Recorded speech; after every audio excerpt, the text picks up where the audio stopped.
રાખજો અને આવો બાપ જગતમાં મળે નહીં કોઈ દિવસ, એ આપણા ભાગ છે. એટલે હું તો ઈષ્ટદેવ વડવાળા પાસે અને આપણા હાલા હોરા પાસે વાત વિનંતી અને બે હાથ જોડીને કરું, મારા બાપની તંદુરસ્તી હારી રાખજે, લાંબુ આયુષ્ય આપજે અમારી વસાય. આમાંથી અમારે જે જરૂર પડે કરવા માટે તૈયાર છે. કાંઈ પણ આ તો તમને હું જાહેરમાં કહું છું કે બાપુને કાંઈ તકલીફ થાય ને કોઈ અંગ કાઢી દેવો ને તો રબારી અંગ કાઢીને પણ તમારા માટે આપી દે. હા, હું તમને કહી દઉં.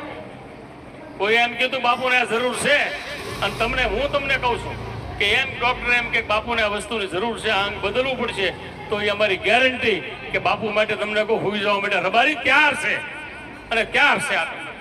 એટલે ભગવાન પણ આ પ્રાર્થના એ ન થાય અને થાય તો અમે તૈયાર છીએ.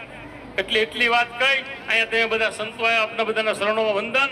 અને અહીંયા અમારી માટે કાયમ માટે આપણા સંતોની અને ઈષ્ટદેવ વડવાળાની આપા સાલાસુરા આ તો જાગતો પીર છે અને જાગતા પીરની અમારી માથે દ્રષ્ટિ રહે. અમે બધા એકતા જાળવી અને સમાજની અંદર કાયમ એક રહી.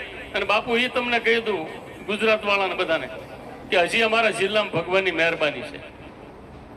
અમારા જિલ્લામાં ભગવાનની મહેરબાની છે, મહેરબાની કે ક્યાંય કરતા ખોટા વાદ વિવાદ નથી થતા. આખો રબારી સમાજ એક થઈને રહેશે. એ અમારે મોટી કૃપા છે.